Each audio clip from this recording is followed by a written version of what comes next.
This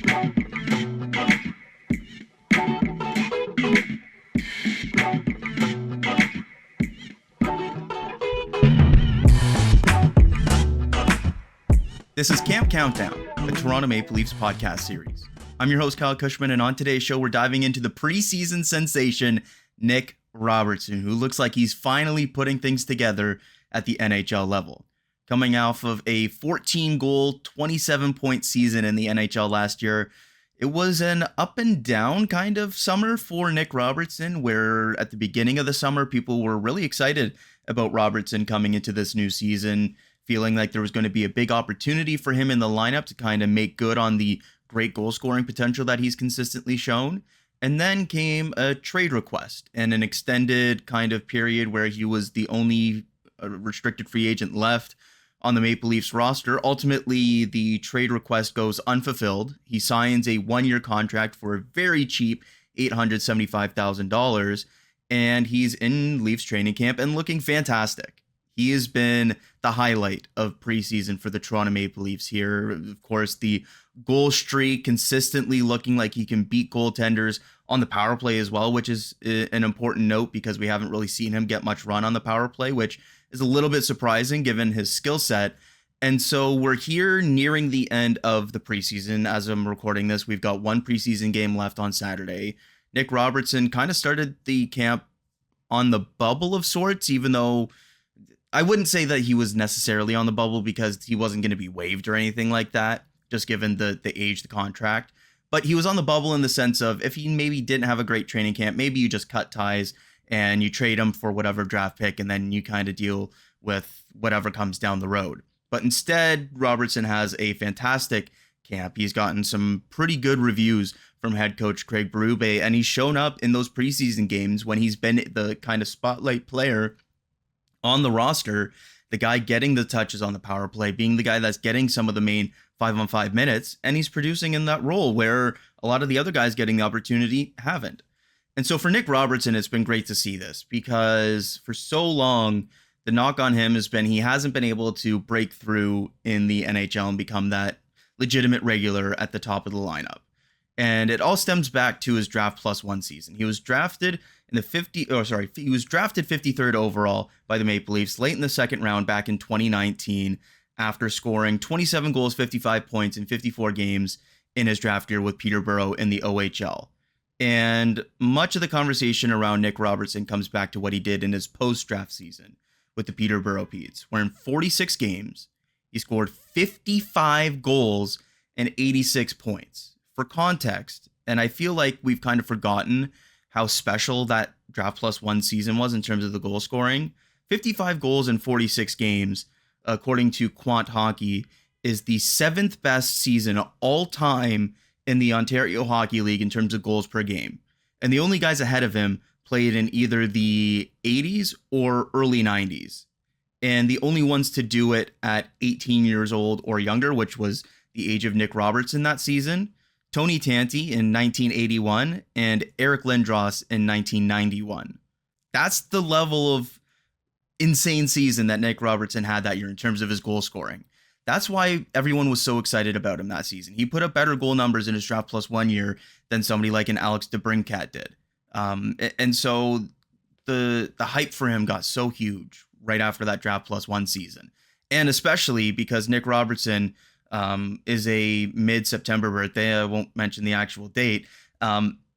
He was somebody that was very, very young for his draft class as well. So the conversation was like, man, if this kid was drafted 4 days later, he wouldn't be eligible until the 2020 draft. How high would he be going in the 2020 draft? The Leafs got him at 53rd overall. This is a steal. This is a guy that's going to make an impact right away at 19 years old in the NHL. That was the entire conversation.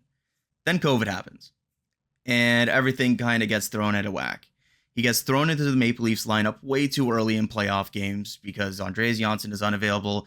It's a few months later. It's a weird summer thing. They throw him in the lineup. He scores a goal, but it's overall just not the best thing for his overall development looking back at it because he gets that early taste and he's like, I'm right on the cusp. And for the past 4 or 5 years, he's been on that cusp and that's been eating at him. And I think is a big factor why he ultimately had that trade request.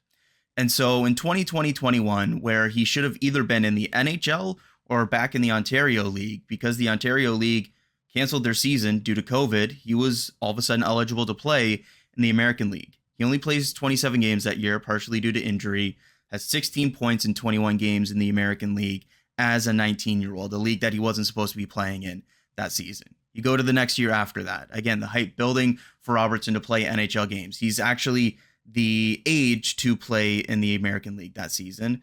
Puts up 16 goals, 28 points in as many games in the American League, 1 goal in 10 NHL games, and misses a lot of time that season due to injury, plays 38 games that year. So now we're talking about Robertson playing 46 games in his draft plus 1 season, but being excellent in those games. Draft plus 2 season, playing 27 games total. Draft plus 3 season, playing 38 games total. You look at those totals, and it is not even really touching 50 games, let alone 82 games or anything like that.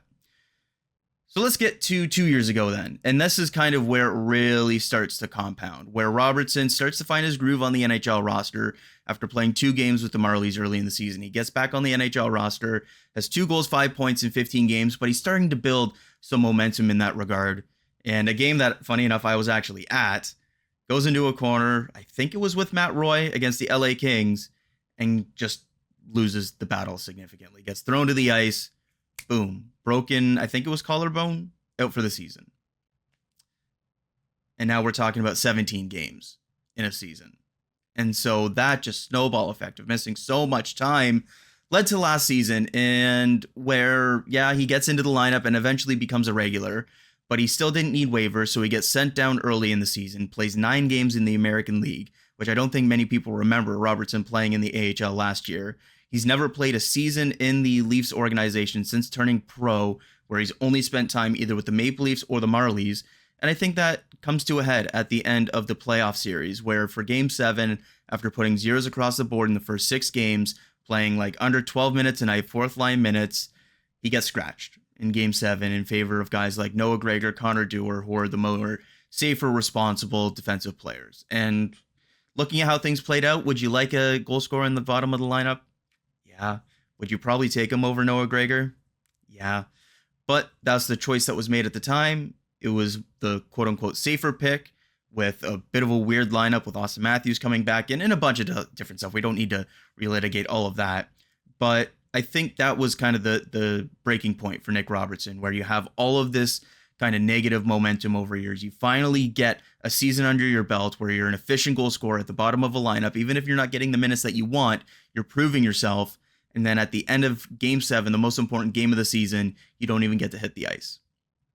And so he has a fresh start now with Craig Berube in here. We're going to put all the summer stuff aside. We mentioned it. It's in the rearview mirror. It's going to come back up when the Leafs need to re-sign Robertson as a restricted free agent, either mid-season or at the end of the year, and what happens there. But that's for later. Nick Robertson is on this Maple Leafs team. He is coming off of an excellent preseason where he's got some rave reviews from Craig Berube, and now it's time to show it actually in the regular season. We talk about the 14 goals, 27 points in 56 games. He was one of the most efficient scorers on the Maple Leafs last season. Playing under 12 minutes a night, he ranked second to Austin Matthews in 5-on-5 goals per 60 on the Maple Leafs. He had 13 goals at 5-on-5 last season. And I think something that we get kind of lost in the per 60 stats is the players that are playing like under 12, 13 minutes. It doesn't necessarily scale up, where if you're scoring 1.3 goals per 60 at 5-on-5, playing 11.23 per night, it doesn't mean that you're going to score that same rate if you're getting 18 minutes a night. So I think it's almost best to look at just the raw totals here, where Robertson playing 11.23 had 13 5-on-5 goals. That's 2 less than Tyler Bertuzzi, John Tavares, 3 less than Mitch Marner at 5-on-5. In fewer games, fewer minutes.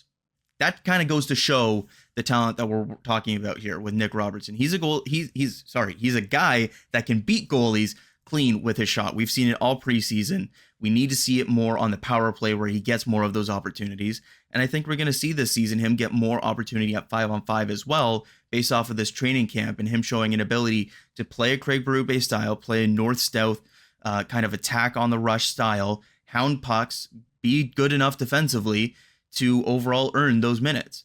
And so let's hear from the coach himself. This is what Craig Berube had to say at the beginning of training camp, or in the opening days of training camp, about Nick Robertson and his first impressions of the player and what he needed to do to kind of earn more of a role this season. Well, using his talents, his speed, he's been great here in camp. His work ethic has been unbelievable. You know, he's hounding pucks and on pucks. He's strong on it. Like, he's just got to do that tonight in the game. You know, he doesn't have to complicate the game. You know, using his speed, playing straight lines, be responsible defensively. And so after multiple preseason games, multiple preseason goals, kind of highlighted by some of these kind of standout performances where he's one of the spotlight guys in the lineup, here's what Craig Berube had to say after Thursday's game against the Detroit Red Wings. Yeah, no, he's been great. I think that he's been really good defensively and killing penalties and also producing offensively with goals. His speed is obviously excellent, and he's got a great shot. So he's using his skill and using his feet really well. And again, he's responsible defensively, which is great to see. And so here we are at the basically end of preseason training camp, where Nick Robertson seems to be a lock on the Maple Leafs roster, unless there's a surprising trade, which, again, I don't really expect to see, given what we've heard from Brad Treliving at this point about Robertson being a guy that they're going to lean on this season to be a depth goal scorer. And yet we don't really know what his lineup is going to be like. He's been playing on the right wing. He's been looking good in that role. He can also shift back to his more natural left wing, and we'll kind of see where he lines up on this roster. I actually quite like him with John Tavares, given Tavares' work ethic kind of around the net. Robertson's shot being something that either beats goaltenders or creates rebounds as well. You might need a bit of a different look on the opposite wing there. You could also go back to a Max Domi look, which they did a fair bit last season. I don't know if it works higher in the lineup with somebody like an Austin Matthews, of course. And so we'll kind of see how the centers kind of shake out on this roster. I also kind of like him with Pontus Holmberg in a bottom six role. But we'll kind of see how things play out once we get to next week in the actual season. But now let's get to my great conversation with one of my personal favorite analysts in the entire sport right now, and that's Frank Corrado, who's doing excellent work with TSN, also highlighted on some athletic podcasts as well.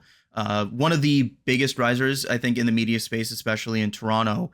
I think a staple of Canadian hockey media for years to come. And a great guy because he joined the show and had a lot of great things to say leading into this season about Nick Robertson. So let's get to that conversation now with Frank Corrado diving into the game of Nick Robertson. Very excited to be joined now by Frank Corrado to talk all about Nick Robertson. Frank, thanks for taking the time today. Yeah, no problem, Kyle. Thanks for having me. So Nick Robertson, as we kind of talked about a little bit earlier, a very topical player at this training camp for the Maple Leafs, just given the offseason that was, the trade request, him ultimately ending up on this roster. Before we get into some of the more recent stuff, I think it's best to kind of start by looking at last season for Nick Robertson. What did you make of his year? 14 goals, 27 points in 56 games last year. Had that weird kind of stint with the Marlies at the beginning of the season, but did so kind of playing less than 12 minutes a night, playing less than Noah Gregor on a regular basis, but finishing second on the team in 5-on-5 goals per 60. What did you make of last season for Nick Robertson? Yeah, I thought it was a step in the right direction for him. Like, ultimately, his goal last year was to establish himself as a regular NHL player and find offensive production. Like, that's how he was going to be able to do it. Was he ever going to be a Selke nominated winger? No. But he has to be, somewhat reliable so that he can play a regular shift. So I think for the most part, Nick Robertson accomplished that.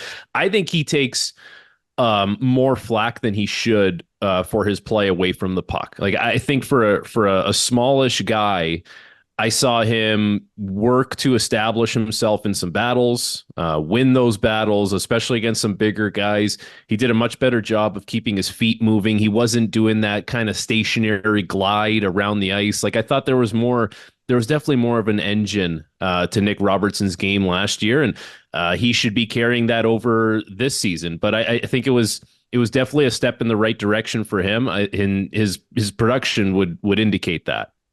Yeah, and so we look at the production last year, and I had a lot of people excited about Nick Robertson's prospects coming into the season, and then on, I think it might have been even July 1st, we get the report that he's looking for a trade and looking for a different opportunity. There's been a lot of baggage of his time in Toronto, just given the injuries being up and down.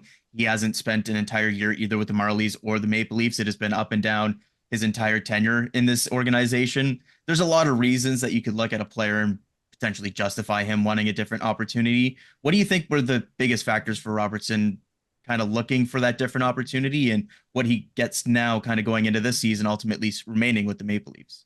I kind of wonder if he looked at it, or maybe he had conversations in the offseason where Sheldon Keefe is gone now.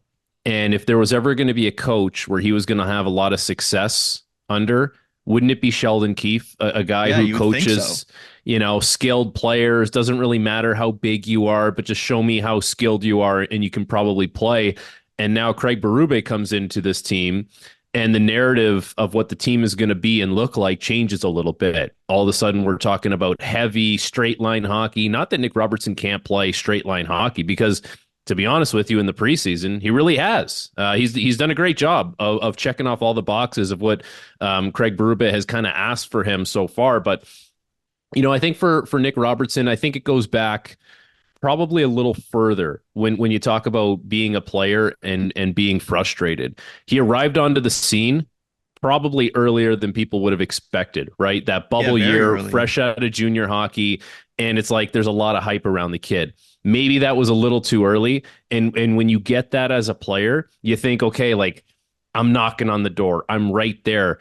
And he's been right there for seemingly 3 or 4 years now. And there's been a number of injuries, and he's been up and down. And, even when he's getting shuttled back and forth from the Marlies and the Maple Leafs, when, he's making a prorated 80,000 a day when he's on the Marlies to, spending a day up with the Leafs and having to do that kind of tango back and forth, that would be somewhat frustrating as a player, even though, he's still making good money regardless. And then, even last year, how's Nick Robertson on a second power play not like a trigger guy on that unit? Like, if he's anything, he's a shooter. And we've seen that so far this year. He's got a great shot. So I'm sure there were a number of things that piled up for him. And he probably looked at it and said, I wouldn't mind, starting fresh somewhere else. I feel like it would just be, there's just so much that is built up here, but it's a new coach this year. It's a new management team, I guess. And, if you want to call it that, in the last couple of years, and it is a new, fresh opportunity for Robertson, where there's a lot of room, whether it's on the right side of the ice or the left side of the ice, for him to mark out his niche. And I think for him to come into this training camp, not sulk, not whine, not complain, and do what he's done, I give him a lot of credit. And so, looking back at last season, it almost feels like that final straw leading into that summer of just kind of frustration was the ultimate end of the season for the Maple Leafs, where Robertson was scratched for Game 7, and guys like Noah Gregor, Connor Dewar getting in the lineup, and Robertson isn't in the lineup. Ultimately, he posted zeros across the board in the first 6 games. That's going to be a key reason why you don't get in the lineup. But what did you make of the decision to go with some of those other options at the bottom of the lineup back in Game 7, and how that might have played into how the summer kind of played out for Robertson as well? It's hard to find fault when a coach makes a decision like that when it comes to the lineup and personnel, just because I feel like they're watching the game a couple times at least. Like they watch it live, they'll watch it back, and they probably watch it back one more time. To insinuate that the coach, who's watching that much of his team and knows his team so well, is so off base on what his personnel decisions should be, like, he should know. And he would have a good feel for what the series needed at the time, what the team needed at the time. So, you can always look back in hindsight and say, well, if you had Robertson in the lineup, maybe he scores, maybe he doesn't. It's hard to go back the first and 6 games, right? So it's hard to go back and have that revisionist history. So I mean, for Robertson, you just control all you can control. And, to that point, it was a productive regular season, all things considered, considering the ice time and the lack of power play opportunities. It's just, he'll continue to evolve. Maybe this year I don't know, is he a 25 goal guy this year? And then does he show something in the playoffs? Like, there's always a little more runway to kind of, turn things in your favor when maybe they're not that way to begin with. And so we get to this training camp now in the preseason where it's been a big preseason for Nick Robertson, scoring a few goals, kind of making that early impact. How do you think the coaching change to Craig Berube will impact kind of Nick Robertson's place on this team? We don't really think of Robertson as that Craig Berube type player, but you think about the shot, you think about kind of the puck hounding that has been talked about so much in training camp, and he ticks a lot of those boxes as well. How has his kind of preseason performance kind of impacted your thought of how he potentially fits into this Craig Berube team? I think pretty well. He's done everything that he's been asked. Everything that Berube has kind of talked about as far as what his team philosophies he wants them to be. I think Robertson has checked off all those boxes. I've seen him compete really hard. I've seen him constantly move his feet. I've seen him win puck battles. I've even seen him win puck battles that turn into direct goals, like lifting a stick, turning it around, getting that shot off. I don't think he's been this great big defensive failure in the past, and I don't think he's been that in the preseason either. So he's kind of held up his end of the bargain as far as what the ideal training camp was going to look like for Nick Robertson. I'd have to imagine this is it. Like he's scored on multiple opportunities, hasn't looked bad defensively, and he's doing everything that Berube wants him to do. Now, how does that translate into the regular season? He has no choice but to do the exact same thing, because I feel like now there's just the coach has set the standard, the players, and Nick Robertson being one of them, has adhered to the standard in the early goings here. Now you get held to that standard, and he can't slip. The energy can't drop off. He can't go through 5-10 game stretches where you're like, I have not seen Nick Robertson like that. It won't happen this year because it can't. He's got to have, and it's hard over the course of an 82 game season. There's going to be one-offs where you just don't have it. But he's going to have to hold himself to that exact same standard that he's played with in the preseason. And I think he can do it. Like there's no reason why he can't continue to do that unless he's hurt and out of the lineup. And so much of the conversation about Nick Robertson revolves around the fact that he's such a tantalizing player because of his shot and how high end it is and how seemingly he's able to get it off in such a way that beats goaltenders so cleanly, so consistently. To you, what stands out most about Robertson's shot and kind of what makes it such a high end trait that he has in his game? The thing I like, right, I called it on one of the panels we did the one night. It's like the Nick Robertson release. And not a lot of guys do this thing where it looks like he's going to shoot the puck high, and I think the goalies think he's going to shoot it high, and he just rips it right along the ice as fast as he can. He's got a lot of velocity. He's got a lot of power behind his shot. Like he gains a lot of leverage on his stick. It's obviously accurate. Every goal scorer is going to have an accurate shot, but I think it's like the little bit of trickery that he has on his release. That's an interesting shot. Not everyone can do that. And you know what? I've played with guys where you can see them do some things in practice that they can't necessarily do in the game. Like it's hard sometimes to pull things off in the game.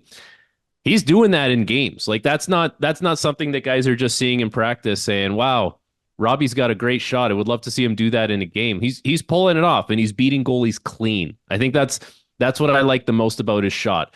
One-on-one, him versus the goalie, he can beat you clean. And he's got a little trickery to it. So it's not just overpowering. It's not just overly accurate. There's a little deception to that release. And if that's the case, if you beat a goalie, let's say in October, and you get that same look against that same goalie later in the year, you just kind of made it seem like you were going to go high and threaded it low. What if you actually go high this time? Like he could be one of those guys where it's like that Robertson goalies go into the dressing room and they take their helmet off and they say, I can't get a read on that Robertson's release. Like it's really hard. I think that's one of the biggest things that he has going for him. Yeah, I'm glad you mentioned the deception there, because it seems like every time, especially he scores that kind of low along the ice, almost 5-hole goal, seems like every time the goalie reacts, it's like skyward, like, oh my God, I can't believe this guy fooled me with that. Like, it is very much a situation where he loads up. It looks like he's going to rip it high. And yeah, like you said, so many of his goals come just right along the ice going 5-hole. Well, and wasn't there one last year against Detroit where it's the same situation Yep. where he's kind of Yep. streaking in off the left, and that one he rips high. So it's Exactly. like I think there's going to be layers to the guy's shot. It's not just a one trick pony, which is great. Like I don't know. Goal scorers need to have so many different ways of doing things. Austin Matthews, the best goal scorer in the game. Like, how many different types of goals have we seen him score? Do we see him score? Remember when he came off wrist surgery, all of a sudden he was scoring these backhands and these tips around the net. It's like, yeah, recovering from wrist surgery wasn't going to stop me from scoring. And so, Nick Robertson, to a lesser extent, has different layers to his goal scoring ability. And with more opportunity, with more power play time, there will be hopefully more Nick Robertson goals this year. Yeah, the power play time thing is a fascinating aspect because it is really crazy that he hasn't been more of a regular, at least on that second unit, just given what his skill set is. But we talk so much about the shot and for Nick Robertson, and it is such kind of this high end, tantalizing 20 plus goal potential aspect of it. But we haven't seen him kind of take that step into a regular top six, even regular top nine role for the most part, playing less than 11 and a half minutes last season. What holds Robertson back most from becoming that legit top six scorer with 25 goal upside? I think that the biggest thing for him, and this is kind of generic to most wingers, is you have to establish some kind of trust when the puck comes to you in your own zone and you're under pressure. And it's basically two things. Can you make a little pop pass to your centerman in a perfect world and connect that tape to tape?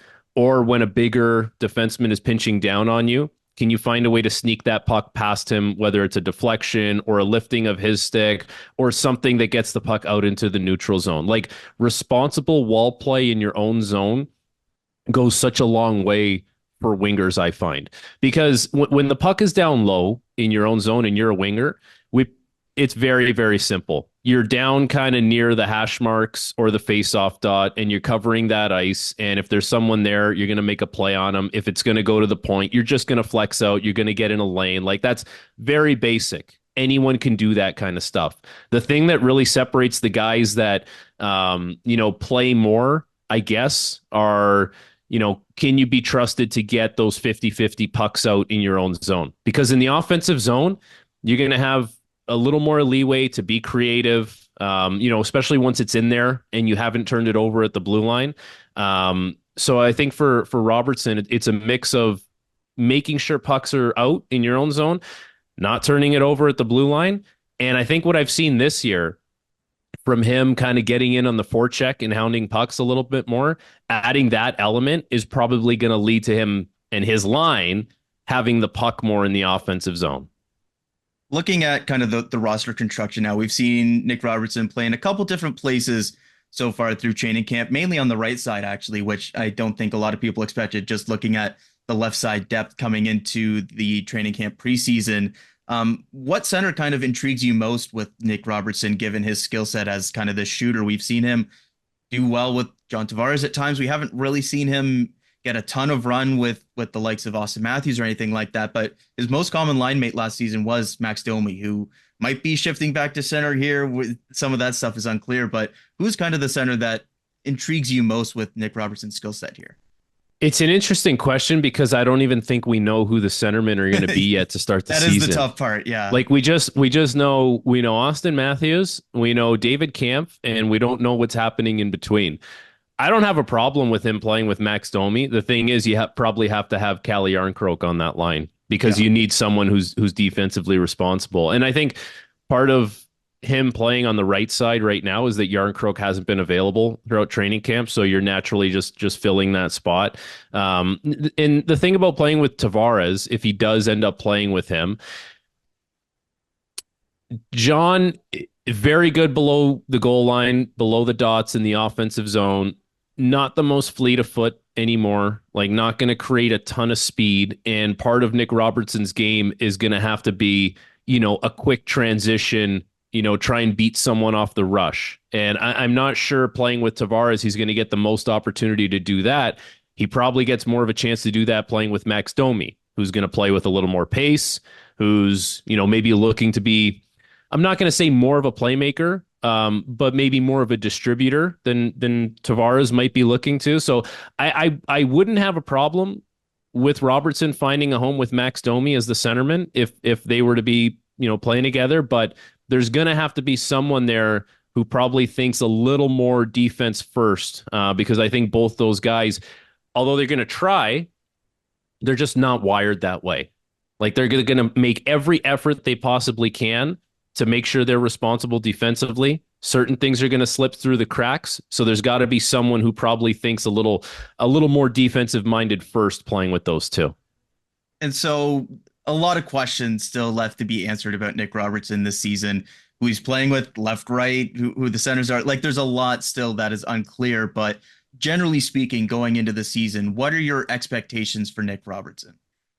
The first thing is health. I want to see Nick Robertson be healthy. I would love it if he could play 75 plus games this year. Like you're always going to have to account for bumps and bruises, your day to day. Okay, so you missed 7 games in a season. I would consider that a fairly healthy year if you were to play 75 plus. Now, what would have to come with the territory of 75 plus games? I think it's got to be 25 goals. I think that's very fair considering, we just talked about how elite his shot is, how deceptive it is. And so if he's playing that many games, there should be a reason why. And the reason why should be he's got a chance to score goals. He's getting the ice time to score goals. And I think that's very attainable for him.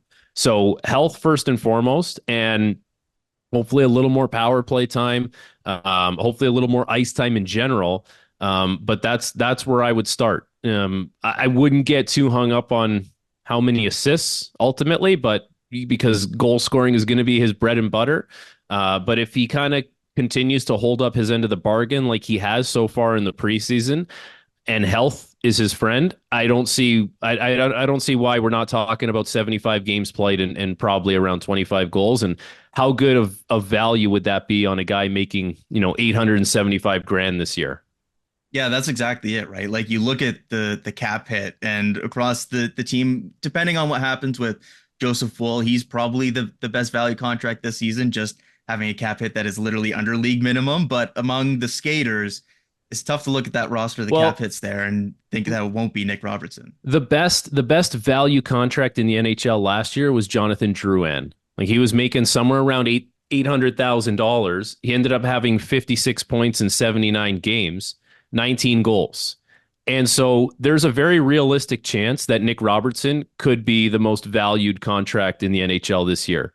Because if he hits those kind of expectations that I laid out, where it's, 75 plus games, 25 plus goals, that puts him right on the kind of points per game measuring stick that Jonathan Drouin had last year. So it has the potential to be very team friendly. Absolutely. And you factor in the fact that goals cost more as well. That's going to be a factor as well. In terms of there's not a lot of guys that have 20 plus goal upside making less than 900K on the cap hit. So it's going to be a very interesting season for Nick Robertson in that regard. And as you mentioned, if he stays healthy, is in the lineup consistently, gets more of that power play time, if he's scoring 13 5-on-5 goals last season, like 2 less than Tavares, 3 less than Mitch Marner, gets more opportunity. We'll see how it goes this season, but I know a lot of people are excited to see how it plays out for Nick Robertson. Just one more thing on the power play, right? Like he's probably not going to see first power play unit. No. I think you and I can both agree on that.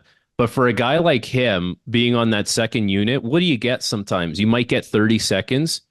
Shoot the damn puck. Like that's every second power play unit is told like you are a shooting unit. And so I would imagine if you have a guy with an elite shot who thinks shot first, some of your plays or some of your thought process on that second unit would have to roll through him. Absolutely. And looking at kind of the second power play unit right now, it looks like it's going to be the same old on the top power play unit, but a lot of different pieces mixing in on this second unit. It's kind of been weirdly Kelly Yarncroke, who's kind of been a trigger man on that second unit at times, kind of been consistently that second guy on the or the top guy on that second unit in terms of taking the shot.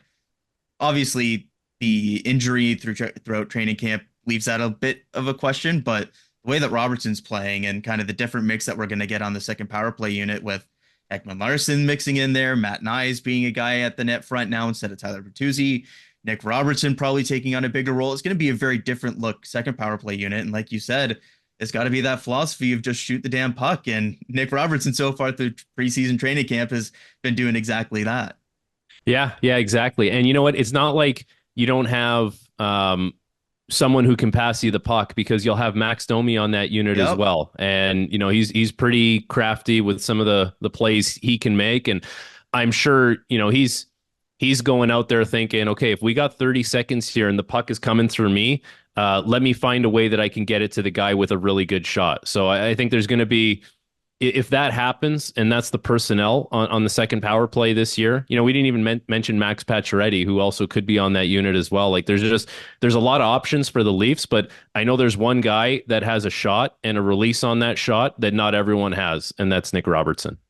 Absolutely. In the Pacioretty factor, we'll see how that plays out and impacts ice time. But there's a lot of things that we'll figure out in this Leafs roster in the coming week. Frank, thanks so much for your time here today. Where will we see you over the course of this season? Now, I know you got a lot of things going on this upcoming year. So where will we see you? Yeah, so anywhere on TSN. I'll probably be calling about I don't want to put a number on it, but I'll do a bunch of Habs games in the booth. Maybe around 30 games for the Canadians, doing some color. I'll do some Leaf panels on TSN. I'll be on Sports Center, and then doing some other regional panels as far as the Sens and the Jets, and so anything that TSN has cameras at, I'll try and be there. Awesome. Frank, you're one of the best going right now in the business. I really, really love your analysis, and it's been great seeing you take on a bigger role at TSN. It's going to be really great seeing you on a bunch of different stuff this upcoming. Thanks, Kyle. Appreciate you having me on. That's going to do it for today's edition of Camp Countdown. Thanks again to Frank for jumping on the show. We're going to have a lot more content here coming up on the channel, so be sure to subscribe, follow on Spotify or Apple Podcasts if you prefer to listen to the show. We're going to be back on Monday for more Camp Countdown. I'll see you then.